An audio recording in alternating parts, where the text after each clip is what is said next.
Avengers!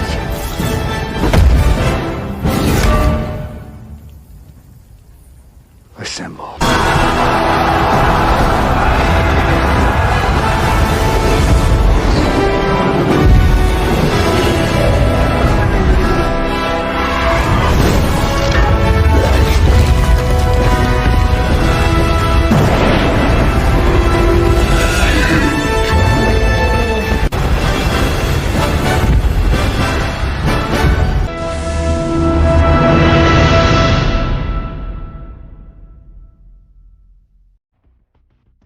Hey everyone, welcome back to the channel. It's the Preventers here, guys, and welcome back to another Marvel Future Fight video. And today we have a tier list here, as you can see, for the best combat characters, classifying them into PvE, PvP, support, and leader, and then of course D tier, basically, which is the worst. Now, this isn't like all the combats. Obviously, there's more combats in the game, but these are, to me, the most relevant combats in the game. And the only character you could probably say that I don't have in here that's maybe relevant is Groot, but otherwise we got the most relevant characters here. I'm gonna lower the music a little bit so I can hear. So let's get straight on into it. So first we're gonna start off with leadership. It's pretty self-explanatory. We got She-Hulk at the beginning here. She has an amazing lead for superheroes. And then we have Titania, who has the best lead for combats probably in the game.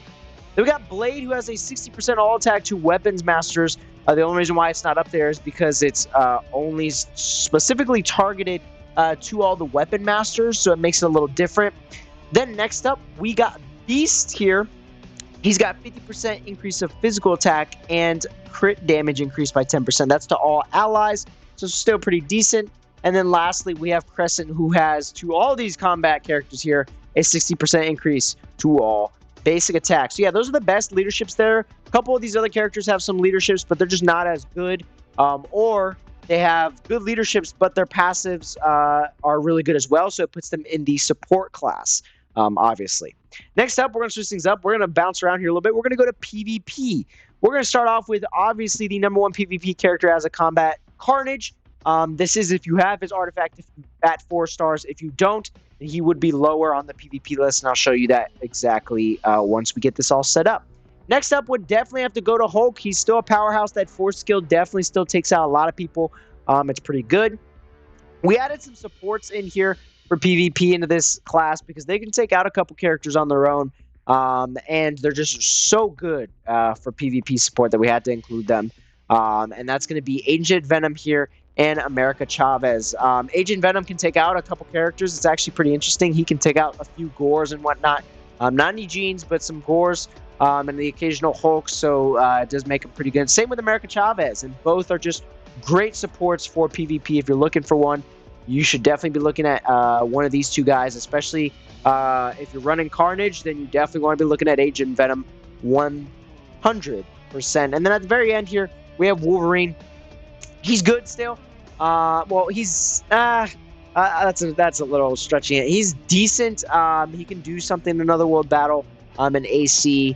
But timeline battle is definitely fallen off completely. You can't really run him anymore. But I started to include him in the PvP class because I didn't feel like he was a D tier character either. Next up, we're gonna go ahead here with PvE. It's probably what most of you guys are looking forward to. And at #1 here is gonna be Doc Ock. This still has the old uniform. Just pretend it has the new one. He's definitely the best PvE combat character there is in ABX, ABL, GBR, and of course, War Boss Legend. So, of course, he's going to get that #1 spot. But behind him is going to be the Black King in Venom. He's definitely still got it in GBR and War Boss Legend. Just doesn't outscore Doc Ock in ABX and ABL. And that's what puts him behind. Then Namor right after, who probably scores a little better than Venom on the occasion, but he's not as great in GBR and War Boss Legend as Venom, so that's why he's going to be at the #3 spot in the PvE class. Next up, we have Moon Knight, one of the first tier 4s in the game. Still holds his own in PvE, still good for War Boss Legend. You're going to need him in ABX and ABL, excuse me. So, of course, he's still going to end up on this list. And then behind him is Captain America. I was debating whether or not to put him in PvE or PvE. I decided to put him in PvE because he's so good for War Boss Legend in some stages, especially with leadership requirements and whatnot. So you're definitely going to want him on your roster as well. But he's towards the end of the PvE class, so if you already have like 3 of these or even 2, you don't really need Captain America. He's just there towards the back. Unless you're looking for a dual wield character, then he might go up a little bit. He might go up to 3rd if you're looking for a dual PvE and PvP, because he can do a little bit of PvP content. Next up, last but not least, here is Shang-Chi. He still does decent in PvE. I don't think he's bad enough to be in the D tier, but he's still decent. He just doesn't match up to level 80s, and honestly, that's okay. That's a lot of characters nowadays. They are no match for level 80s. And that's that. Honestly, you can't really talk much more about them until they get their level 80 themselves. Then we're going to go ahead next here to the D tiers, just the characters that are just not good. I would definitely not invest in these, especially if you haven't already invested in all the other ones above. So first up, at number 1 here, we got Kingpin. Honestly, he was really good for ABX/ABL, easily got replaced by these level 80s and whatnot, and because his uniform is a holiday uniform, meaning you can only buy it during Christmas, makes it so limited. It has a decent leadership, but not good enough to be put in the leadership category, I don't think. And like I said, because you can only buy it during Christmas, I didn't think it was good enough to make it into the just leader category. So he's going to be the first tier for D. Next up is Juggernaut. He seemed pretty interesting when he first came out. Honestly, I was excited to see if he could maybe dominate in timeline, but Hulk outshined him 1,000% at level 80 in tier 4. And he just cannot take anyone out. He's decent for AC, but that's pretty much about it. Same to go with his buddy here, Absorbing Man. Nothing else to much talk about there either.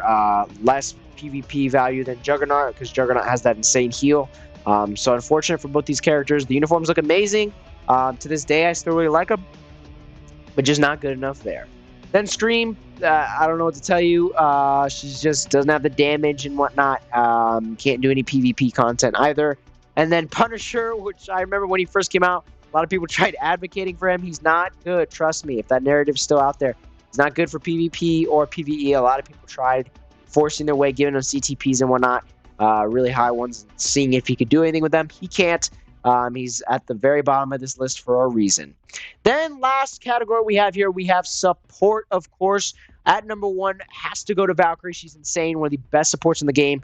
If you're looking for a premium character, you go for her first, 1,000%.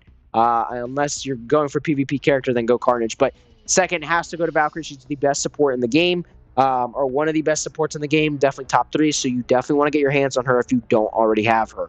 Next up is Sif, who's a very like free-to-play version, basically, of Valkyrie. Not as good, and obviously more focused on combat. But still, like, very easy, very cheap to get. She's in the potential Transcendent selectors every year. So make sure to get your hands on her if you don't already. And same goes to Taskmaster in the tier 3 selector. He's always in that, and he's a great support, especially for weapon masters, and even other regular characters. So make sure to get your hands on him. Now, this next character, I was debating whether to put in PvP or support, which is Colossus. And I wasn't sure because I put Agent Venom and America Chavez here, but it's also because they are able to take out some characters in a timeline. Colossus, I haven't seen it as much. I've seen him get lucky a couple times, but I don't see him as much taking out any characters. But you could argue that he should be up here, maybe in between Agent Venom and America Chavez. But I went ahead and put him in support. One of the greatest PvPs. You know what? We'll leave him up here. He's one of the greatest PvP supports in the game. He's just he can't take anyone out, so he's just a pure support on your roster or in your timeline battle team, and that's it.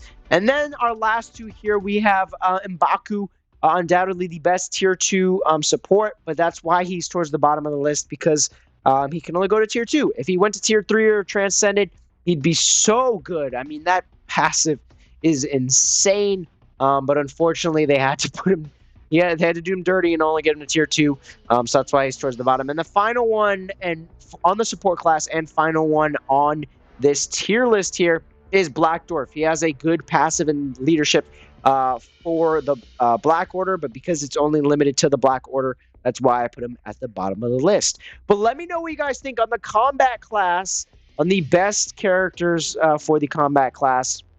Of course, like I said, there's other combats. The only other one that I'd say is relevant is Groot, and I'd probably just put him in support here, probably in front of Blackdwarf. I still think M'Baku has a little bit more value, just because Groot is very limited to just the Guardians and whatnot. But he does have some more damage, so I would put him above Blackdwarf. But yeah, that'll do it for today's video, guys. I hope you guys enjoyed. Like I said, well, I didn't say, but we're just trying to make videos to still keep posting daily until the brand new update. Still pending if we're going to be able to get that done, if we're going to be able to make a video about it. But we still just wanted to make this. I thought it'd be fun. You guys love these tier list videos, so I thought, why not make a combat class tier list video? So yeah, hope you guys enjoyed this video. If you did, please make sure to leave a like and subscribe to the channel, guys. We'll see you on the next one. Take care.